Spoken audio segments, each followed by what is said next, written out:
I'm gonna sing, I'm gonna shout, I'm gonna let the reason out that his love goes on forever. I'm gonna take it all the way.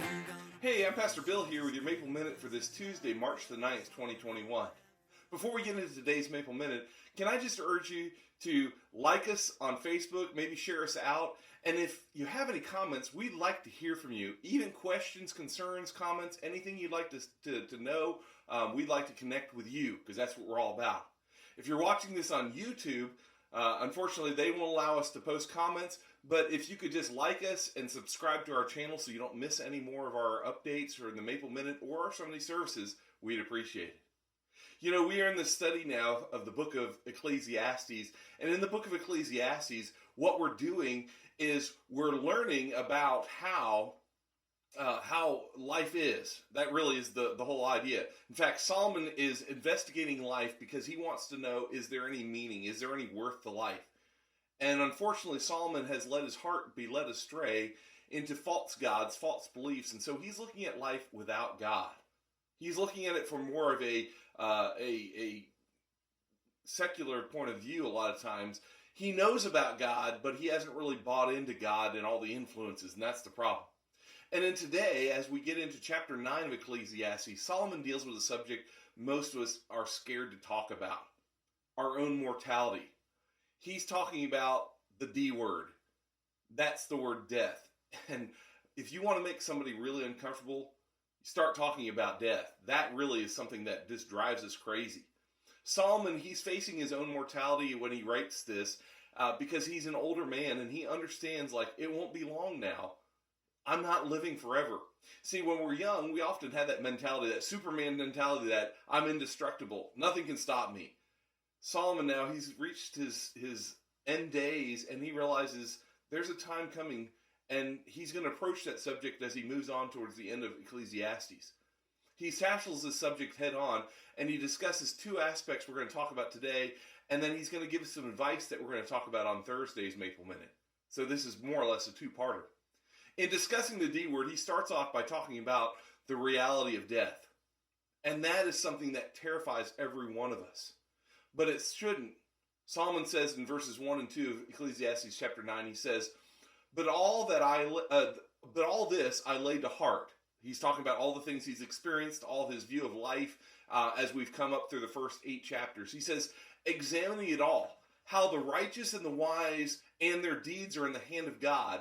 And so basically he has it's not a sarcastic point of view, but he's talking about how little we control of things in life. And he's right.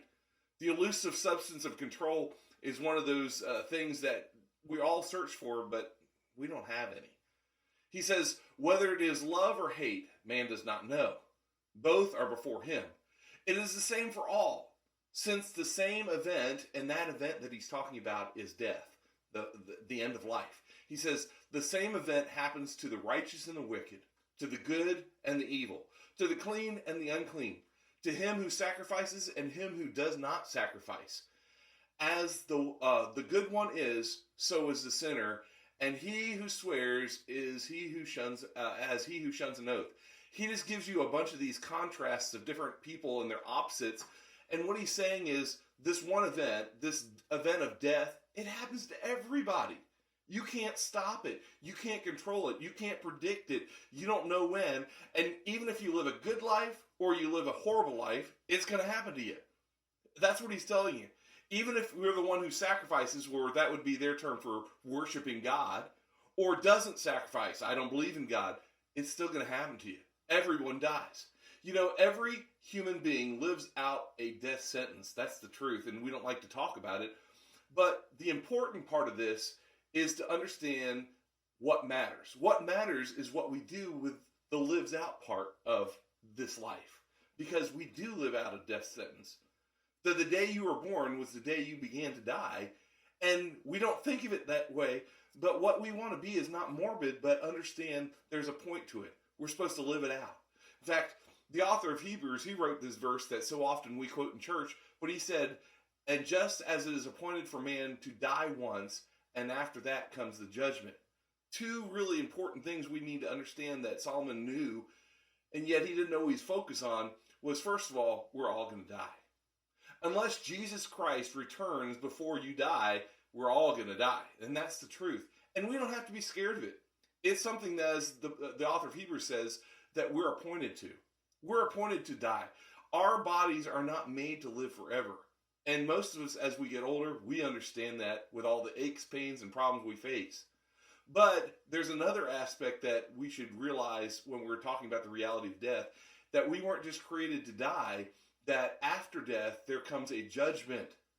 And that is super important.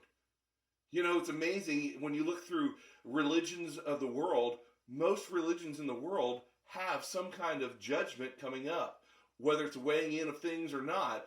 And we're not here to say whether they're right or wrong, because obviously we believe the Bible, but God is going to judge us. And that's something that's very clear. And so what we live on a day-to-day basis is so important. How we live is so important. And every decision we make and every decision we tend to not make is super important too. He not only talks about the reality of death, but he uses the reality of death to drive us on to understanding what the responses to death should be. And that's so important. He gives us two responses in the next 4 verses. He says, first of all, we shouldn't deny it. You can deny death, but it won't help. In verse number 3, he says, this is an evil in all that is done under the sun. And there again, when he uses that term, he's not thinking about God. He's thinking about just life as he sees it. This is an evil that is done under the sun, that the same event happens to all. That's that event we talked about, death. Also, the hearts of the children of man are full of evil. And that's true too. Jeremiah told us that the heart is wicked, and not just wicked, but desperately wicked. And that it'll deceive us. We don't know it. He says, the hearts of children of man are full of evil, and madness is in their hearts while they live, and after that they go to the dead. Now, he's just being so matter-of-factual, and he's not bringing religion into this. He's not trying to, even if you're an atheist, you can understand what he's saying here. He's saying, you know what? You're going to die one day. That's the bottom line. He also told us some realities that we don't like to accept, but he said, you know, evil basically is in the heart of man. It is. Hey, it's not our environment that causes us to be evil. We were born in sin. We were born in evil. And he says it's madness because you ever thought about the madness of life? We go through our life and we worry about things that are not really long term. We worry about, and in fact, we're going to worry about things that will have no lasting consequences more than the things that do. And that's what he calls the madness that's in our hearts while they live. Because he says after that, they are all going to go to the dead. We're all going to die. And you know what? Discussing it makes us uncomfortable. And I know a lot of people that don't want to talk about it, but you can't deny death. It happens. And it is a sad thing when we lose our friends and family. But realize this, one day it'll happen to us. He goes on to not just say don't deny it, but he tells us don't ignore it. In verses 4 through 6, he spends a little bit more time talking about this. He says, but he who is joined with all the living has hope. There again, when we're alive, we have hope. He says, for a living dog is better than a dead lion. That's so strange that he made that statement. And what he's comparing here is two opposites. Now, it doesn't make sense to us because in our world, for the most part, most of us are animal lovers. In fact, the industry that supports animals is a multi-billion-dollar industry now. We spend more on animals and their upkeep than most things. And I know some people, they don't like animals the way I do. I love my dog. But what he's saying here is, in their day, a dog was a despised creature. They weren't family pets. They were nuisances. They didn't like them. They were used usually for guard animals or to do something that wasn't good. And so when he says a living dog, he's talking about the lowest form of animal you can be. He says, for a living dog is better than a dead lion. Now, it doesn't take a genius here to know what he's talking about in a lion. The lion he's talking about is the king of the jungle. That's the top of the food chain. That's the king of everything is the comparison of the lion. And he says, you know, it's better to be the lowest of the low and still be alive than to be the king or the lion and be dead. And that's what he's saying here. Why? Because for the living know that they will die, but the dead know nothing. He's saying, you know what? Really what he's saying is, hey, while you're alive, you can understand that there's a purpose to your life, but once you're dead, it's too late. He says the dead know nothing and they have no more reward because you can't do anything once you're dead. I know there are religions out there that try and help you, they want you to burn money so that you can have it in the afterlife. I know religions like that store up for things in the future. But the truth is, once we're dead, according to what we read already in Hebrews, there's a judgment. There's nothing more to do. We will get our reward, or sometimes reward can be punishment too. He says they have no more reward. There's nothing more you can do to make your life better. He says, for the memory of them is forgotten. And that is true. We move forward in our lives, and sometimes we forget about the people that have gone on before us. He says their love and their hate and their envy have already perished. They don't have those emotions anymore. They don't have those relationships they're making. They don't get those pleasures that they have. And that's something that we forget sometimes God has given to us here in this life. The fact that we get to love and we get to, unfortunately, hate and envy and things like that. He says, forever they have no more share in all that is done under the sun in this life. It's over, and that's what he's talking about. He says, basically, the admonition here is, hey, you know what? Live the life that you're supposed to live because you only get one chance. And that sometimes can be a humanist philosophy, but it also ought to be a philosophy that we have some urgency to the life we are called to live as Christ followers. Don't ignore the life that God has given you. Hope is only valid when it is based in reality. And our hope is based on the ultimate reality that Jesus Christ is going to redeem us, and as Christ followers, we have a home in heaven.